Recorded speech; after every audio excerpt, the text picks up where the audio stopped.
This is Podcast Theory.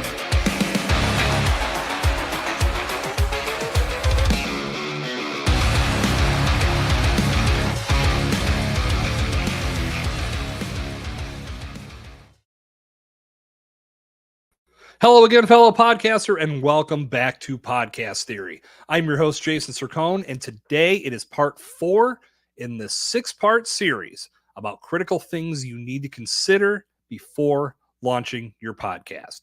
So episodes 1 through 3 in this series are in the books. We talked about mindset, we talked about time, and we talked about strategy.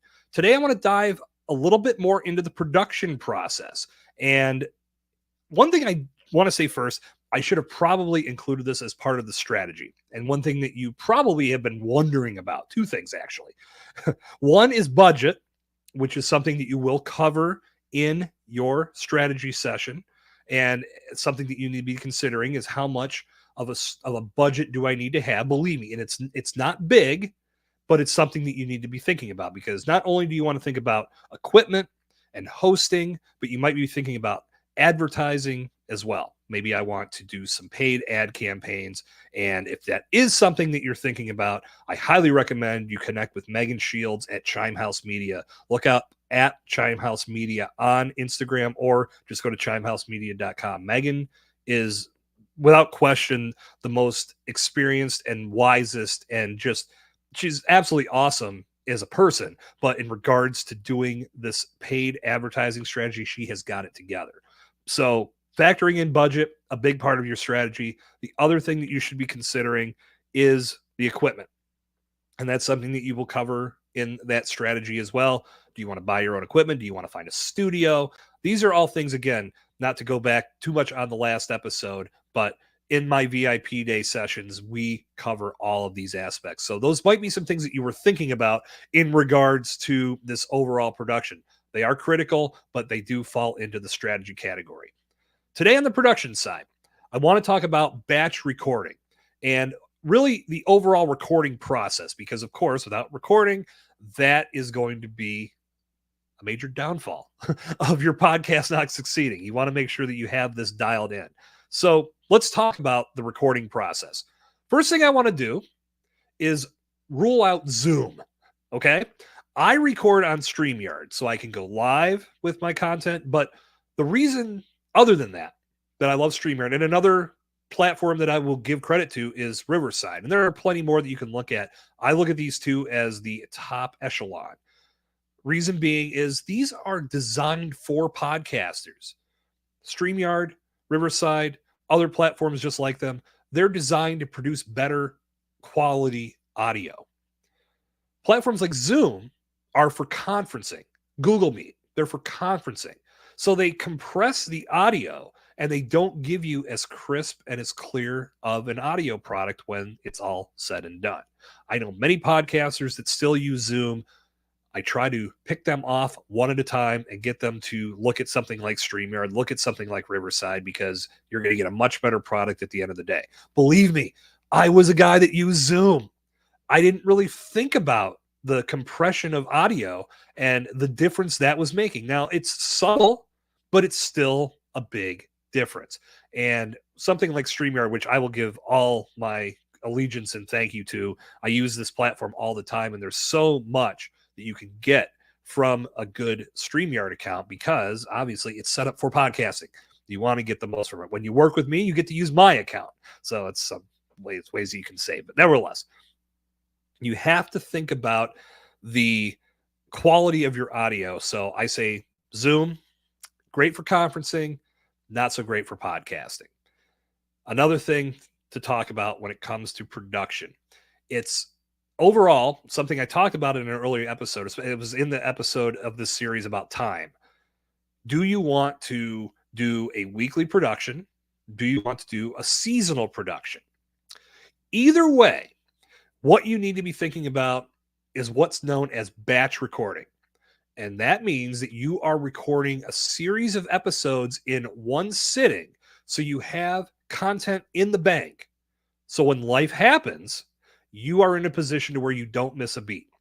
You also take stress off yourself because by batch recording, you don't need to put yourself in a position where you have to chain yourself to your microphone every single week.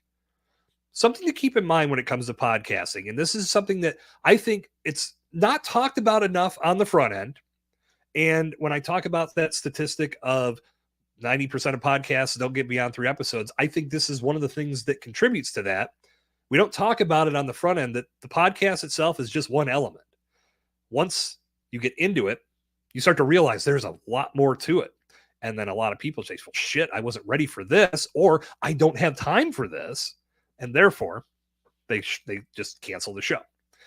But you have to be thinking about all of the different aspects that go into podcast production. Now, you may have a team that you're working with, or you may be considering bringing in a team or bringing in somebody that can strategize this with you. I'm here to help if you want to have that conversation.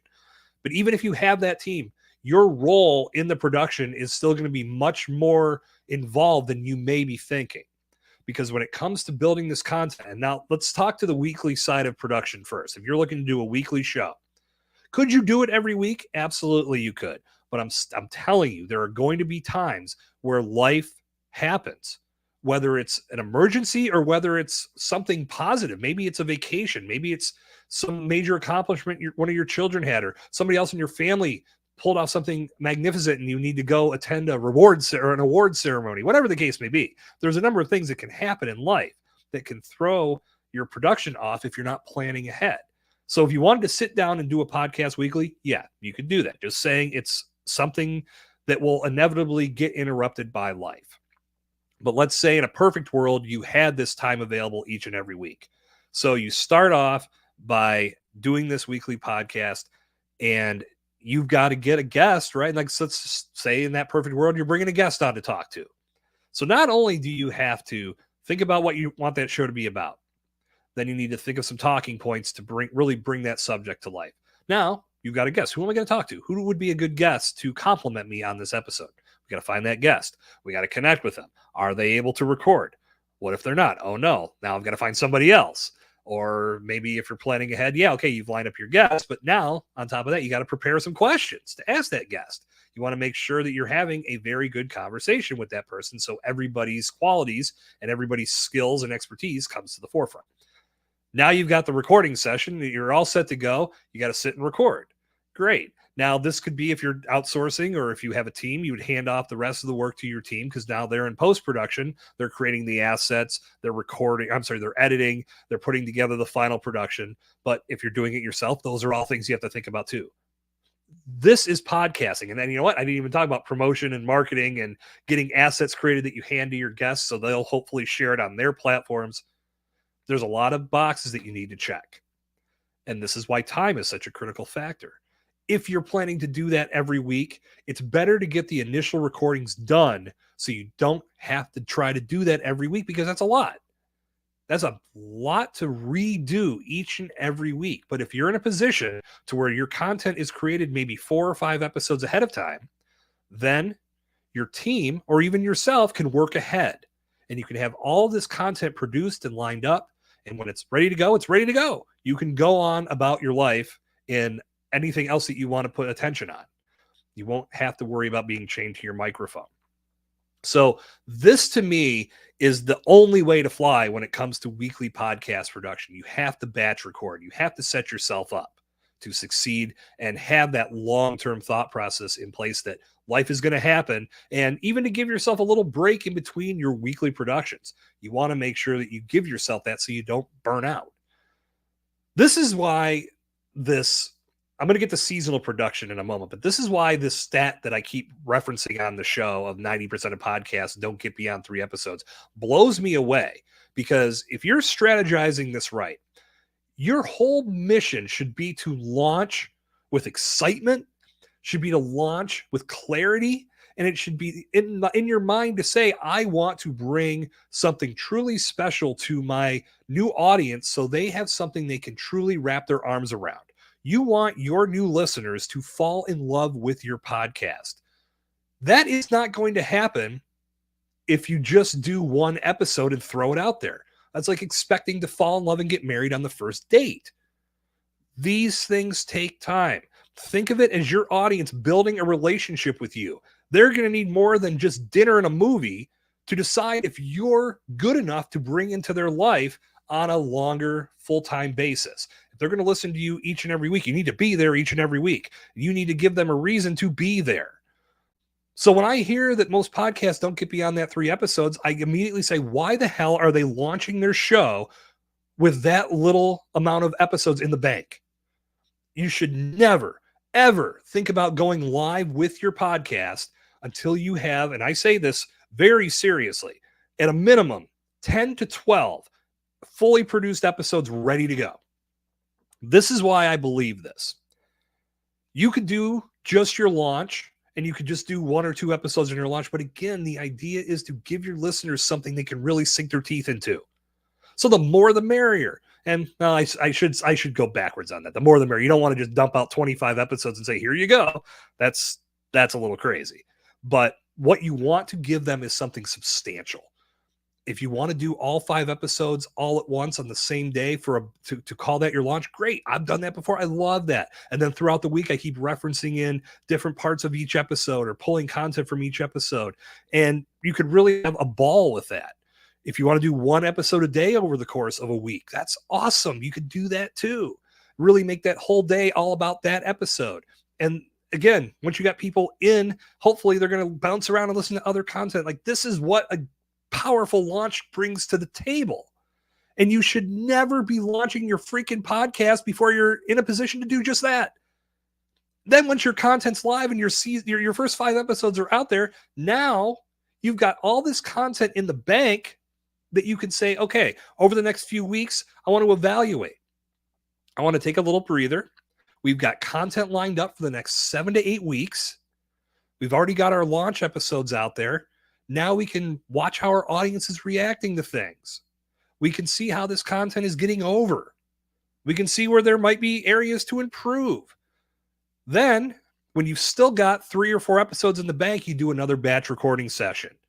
Get 3 to 4 more lined up. Keep your bank filled with content. So when it gets to that point where you say, oh man, I can't podcast this week, I've got XYZ to take care of. No problem. You've got your content in place. Batch recording is the only way to make this happen. Now, shifting gears to the seasonal side of things. Why I love the seasonal approach is that I can have an outline of every episode that I want to create, and then I can sit down in 1 or 2 batch recording sessions, or maybe 3, depending on the length of that season, and I can knock all that content out. Then it's all about the post-production and having it ready to go. But the initial production is done in a batch setting. And again, I'm putting myself in a position to succeed. I'm going to give my audience this season's worth of content, whether I do it all at once like Netflix or I drip it out week over week. This content's already done, and it allows flexibility to remain in my life. I don't chain myself to this microphone. Instead, I build a resource in an efficient way that gets the message across to my audience. My work is then done. If I am just the host, if I've got a team putting this content together for me, I'm involved in that process. I create the content, but then I can step back and I can let my team handle the rest. If I'm doing this all myself, I get the recording part done, which is usually the most involved because of all of those elements I laid out before in regards to preparation. If you're going to bring on a guest for each episode, you want to make sure you have a tight window that you're recording with them. You give them options, say, these are the 3 days that I'm looking to record. Here are the windows that I have open. Please take the one that's convenient for you. Now, believe me, there are going to be circumstances, and you can set boundaries as much as you want, but maybe somebody can't hit any of those windows. Then it's up to you to be flexible or decide, okay, maybe this season isn't right for you. I'm going to look at somebody else. But you have to have yourself in this position to where batch recording is taking place, whether it's weekly or whether it's seasonal. You want to make sure this content gets created in an efficient manner. If you try to do it each and every week or 1 episode at a time, it gets a little rough. Now, I'm going to throw this out there, and I'll say this because as I sit and record this episode for you today, this is my 5th one. And I'm going to stop here before I do the final 3 episodes, which is part 5 and 6 in the series, and then the farewell episode, because I'm feeling it. And this is something that can happen. Now, this is just me talking to you one-on-one.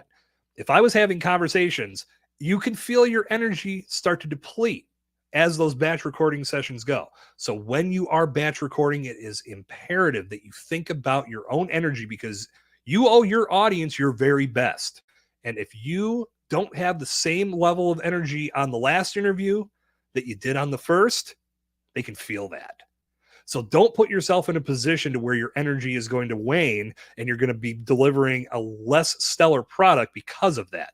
Now, you could probably say, dude, you're on your 5th episode, you're doing all right. Yeah, I'm kind of a freak in this. I've done it in the past. I don't recommend this to anybody, nor would I probably ever do this again, but I've done batch recording sessions where I've knocked out 8 interviews in one day. That takes a special level of craziness to do. Now, if you feel you've got it in you, hell yeah, run with it, because that's as efficient as it can get. Get as many banged out as you can, but always remember that your energy level has to be at the same level each and every episode you produce. I know I'm feeling it now. I've got some places to be as well, so I wanted to get as many recorded today as I could. But the moral of the story today is, when it comes to batch recording, you need to think about why this makes sense. And why it makes sense is because you set yourself up for levels of success that just doing one episode at a time can't deliver.